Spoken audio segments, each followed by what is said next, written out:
যে মাছের ঝোল খাবে কৃষ্ণ। মাছ গরম কিন্তু মাছ খায়। নমস্কার বন্ধুরা, আজকে আমি বানাবো একদম নিরামিষ মাছের ঝোল। কেউ কিন্তু বুঝতেও পারবে না না বলে দিলে যে এটা নিরামিষভাবে তৈরি। তো এর জন্য প্রথমে আমি দুটো কলা নিয়েছি। তো কলাগুলো একটু ছোট করে কেটে নেব, এতে ভালো করে সিদ্ধ হয়ে যাবে। তো দুটো কলা আমি কেটে নিয়েছি। এবার একটা পাত্রে আমি নিয়ে নিলাম। এরপর এটাকে আমি জল দিয়ে এটা সিদ্ধ বসিয়ে দেব।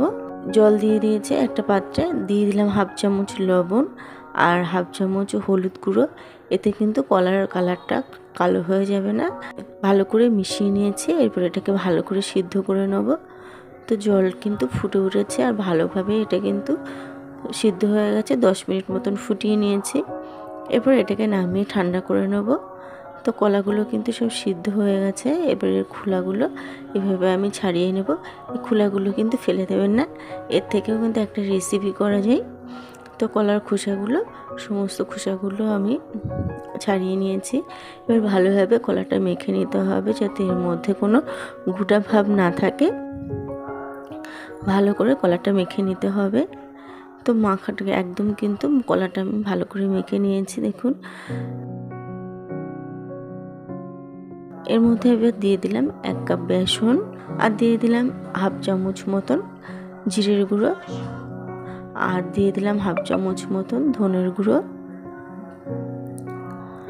আর এখানে দিয়ে দিলাম হাফ চামচ গোলমরিচ গুঁড়ো, স্বাদ মতন হাফ চামচ লবণ, হাফ চামচ হলুদ গুঁড়ো আর কিছু কাঁচা লঙ্কা কুচি। ঝালটা কিন্তু আপনাদের স্বাদ অনুযায়ী দিয়ে দেবেন। আর দিয়ে দিলাম কিছু ধনেপাতা কুচি। এবার ভালোভাবে উপকরণগুলোকে মেখে নেব।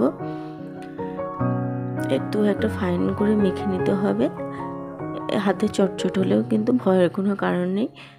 তো মাছগুলো তৈরি করার জন্য প্রথমে হাতে একটু তেল মাখিয়ে নিয়েছি, সর্ষের তেল। এবার এরকম গোল করে একটু লম্বাটে করে একটা মাছের শেপ করে নেব আর মাঝখান থেকে একটা ছিদ্র করে নেব গোল করে। এতে মাছের শেপটা ভালো হবে।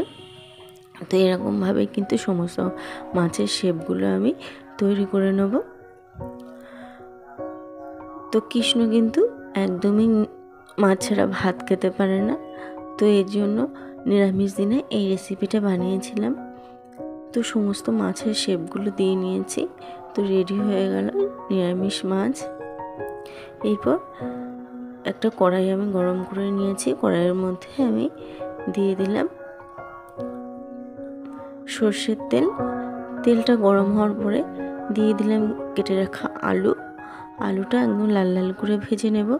আপনারা চাইলে আলু ছাড়াও কিন্তু এই মাছের ঝোলটা করতে পারেন। তো আলুগুলো কিন্তু লাল লাল করে ভাজা হয়ে গেছে। এবার এগুলোকে আমি নামিয়ে নিলাম। এরপর দিয়ে দিলাম করে রাখা মাছের পিসগুলো। এগুলো খুবই সাবধানে উল্টে পাল্টে একদম লাল লাল করে ভাজতে হবে। তো নিচ থেকে কিন্তু একটু হয়ে এসছে, এবার উল্টে পাল্টে দেবো মাছগুলো।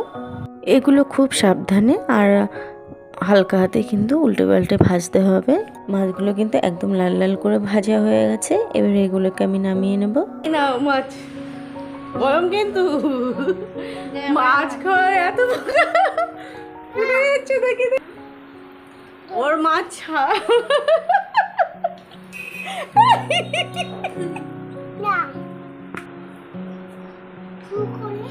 এদিকে বন্ধুরা একটা কড়াই গরম করে নিয়েছিলাম। দিয়ে দিলাম জিরে, শুকনো লঙ্কা, তেজপাতা, ফোড়ন বা বেটে রাখা আদা ও টমেটো।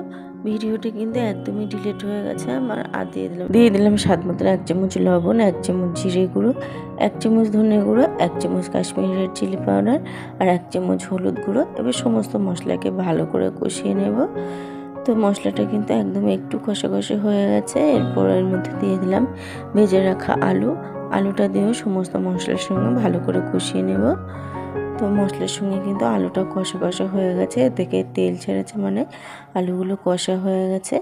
এরপর দিয়ে দিলাম পরিমাণ মতন জল।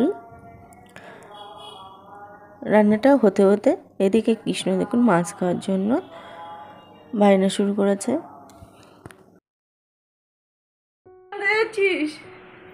কি নিবি তুই? এদিক টাকা কি মাছ খাবা? আজকে নিরামিষ হয়েছে। আজকে নিরামিষ হচ্ছে, খাবা? নিরামিষ খাবা? খাবা? মাছ খাবা? কি খাবা? মাছ? তো 10 মিনিট পরে মাছের ঝোলটা কিন্তু একদম একটু মজে এসছে, আলুটাও কিন্তু সিদ্ধ হয়ে গেছে। এরপর এর মধ্যে দিয়ে দিলাম ভেজে রাখা মাছগুলো দিয়ে আমি 2 মিনিট থেকে 3 মিনিট মতন ফুটিয়ে নেব।